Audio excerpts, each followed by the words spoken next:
In exactly few days, a PDF document will appear on the server of the National Transportation Safety Board. It will likely be 5 to 10 pages long. It will be written in dry, technical language. It will contain no adjectives, no emotions, and ostensibly no conclusions. But do not be fooled. This document, the preliminary report, is the first official ray of light into the darkness of the Statesville crash. For the past 2 weeks, we have relied on grainy videos, witness testimonies, and the theories of experts like Kenny Wallace and Mark Martin. We have built a puzzle based on shadows, but the preliminary report provides the 4 corners of the truth. It will confirm or destroy the theories we have discussed. Was there a tire explosion? The report will list the debris found on the runway.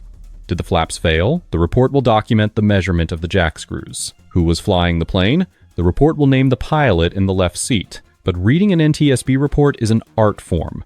You have to know how to read between the lines. You have to know what is missing as much as what is present. In today's special episode of the Air Debrief, we are going to prepare you for that document.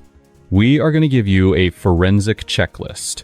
We will break down exactly what investigators look for in the wreckage, from the curvature of a turbine blade to the filament of a light bulb. When that report drops on January 18th, you won't just be a spectator, you will be an investigator. Welcome to the Air Debrief Masterclass. Before we dive into the specific evidence of the Greg Biffle crash, we must understand the tool we are about to receive. Many people expect the preliminary report to say the crash was caused by a bad engine. If you expect that, you will be disappointed. The NTSB operates in phases. Phase 1 is factual. This is what we get this week. It answers the questions who, what, where, when. Phase 2 is analysis. This takes 12 to 18 months. It answers the question, why? However, the factual report often contains the smoking gun if you know where to look. For example, in the crash of Dale Earnhardt Jr., the preliminary report didn't say pilot error, but it noted that the plane bounced twice on landing and the thrust reversers were deployed late. Any pilot reading that knew immediately what happened. So, for the Citation N500GH crash, we have developed a 5-point checklist. These are the critical data points that will confirm or deny the loud pop and death roll theories. The first thing you must search for in the report is the section titled Power Plant or Engine Examination. We have heard witnesses describe a loud pop. We suspect a compressor stall or a catastrophic engine failure. How does the NTSB prove this when the engine is smashed and burned? They look for rotational signature. Imagine a fan spinning at 10,000 revolutions per minute. If you throw a rock into it, the blades will bend backward, twist, and shatter in a specific direction. They will scour the inside of the metal casing. This is called high energy impact. If the report says the turbine blades exhibited bending, tearing, and metal spray on the casing, that means the engine was producing high power at the moment of impact. That rules out a complete engine failure. However, if the report says the blades were intact and showed no rotational scoring or longitudinal heat distress, that means the engine was stopped or idling when it hit the ground. That confirms the engine died in midair. But there is a third, more specific detail we are hunting for: ingestion versus liberation. Ingestion means something went in, a bird, a drone. Liberation means something came out. A blade broke off from fatigue and destroyed the engine from the inside. If we see the phrase uncontained failure, meaning parts of the engine punched through the casing, then the loud pop theory is confirmed. That engine essentially exploded. While we are looking at the engines, we must also look at what was feeding them. Check the report for fueling records. This leads to the tankering hypothesis. In aviation, tankering means carrying more fuel than you need for a trip because it's cheaper to buy it at your home base than at the destination. Did Greg Biffle fill the tanks to the brim in Statesville? Why does this matter? Weight. A Citation taking off with full fuel, passengers, and bags is heavy. It is close to its maximum takeoff weight, MTOW. If you lose an engine on a light plane, you might climb away easily. If you lose an engine on a heavy plane, you are fighting physics. The single engine climb performance drops drastically. If the report notes that the plane took on hundreds of gallons of fuel right before departure, it adds a layer of tragedy. It means the plane was too heavy to forgive a mistake. We need to correlate the fuel load with the runway length. If the calculated takeoff distance was close to the actual runway length, they were playing with fire. Look for the numbers.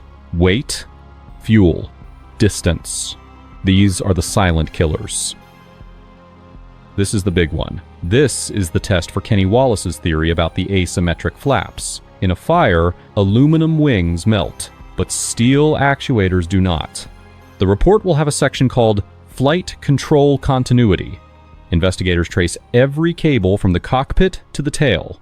They look for broom straw ends. If a wire cable is pulled apart by tension, the ends fray like a broom. But the holy grail is the Jackscrew measurement.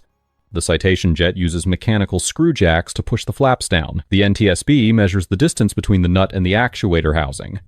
If the report says left flap actuator extension 2.5 inches and right flap actuator extension 2.5 inches, then the flaps were symmetrical. Kenny Wallace is wrong. But if the report says left actuator 0.5 inches and right actuator 3 inches, then we have our killer asymmetry. This creates a rolling moment that no pilot can fight. Also, look for the trim tab settings. If the report describes the aileron trim set to full right wing down, it proves the pilot was desperately fighting a left roll until the very end. The loud pop might not have been the engine. It might have been a tire. How do we know? We look at the runway. The preliminary report will detail the debris field on the runway itself before the crash site. If the plane simply fell out of the sky, the runway should be clean. But if a tire exploded during takeoff, the NTSB will find pieces of rubber on the tarmac. Look for these keywords: tire carcass remnants, rubber reversion, foreign object debris. If they find a piece of tire on the runway, it changes the timeline. It means the emergency started at V1 speed. It validates the theory that a tire explosion severed a hydraulic line, leading to the flap failure we discussed earlier. It's a domino effect. Tire is greater than hydraulics, is greater than flaps, is greater than roll, is greater than crash. The report will connect these dots geographically. This is the most sensitive part of the report. We know Greg Biffle was a pilot. We believe he had a professional pilot with him. But who was in the left seat? Who was the pilot in command? The report will state clearly who was occupying which seat. This matters because of the two captains problem. If the less experienced pilot was flying during a critical emergency, or if there was confusion about who was flying, the reaction time would be slower. The report will also list recent experience. How many hours did they have in the Citation specifically? Flying a NASCAR heavy jet is different from flying a Cessna. If the pilot had low hours in this specific type of aircraft, it suggests negative transfer reverting to habits from a different plane during a panic situation. There is a massive misconception about private jet crashes. Everyone asks, what did the black box say? Here is the harsh reality. Older Cessna Citations are often not required by law to carry a flight data recorder or a cockpit voice recorder. So if the report says no FDR CVR installed, does that mean the data is lost forever? No. This brings us to a critical item on our checklist: non-volatile memory. Never mind. Modern aircraft are flying computers. There are chips inside the GPS and the TAWS Terrain Awareness and Warning System. These chips are the digital ghosts. They remember the last seconds of the flight. When the report comes out, look for the section Recorder Information. We are looking for 3 specific data points extracted from these chips. The vertical speed. Was the plane climbing or sinking? The bank angle. Did the computer record a 90-degree left bank?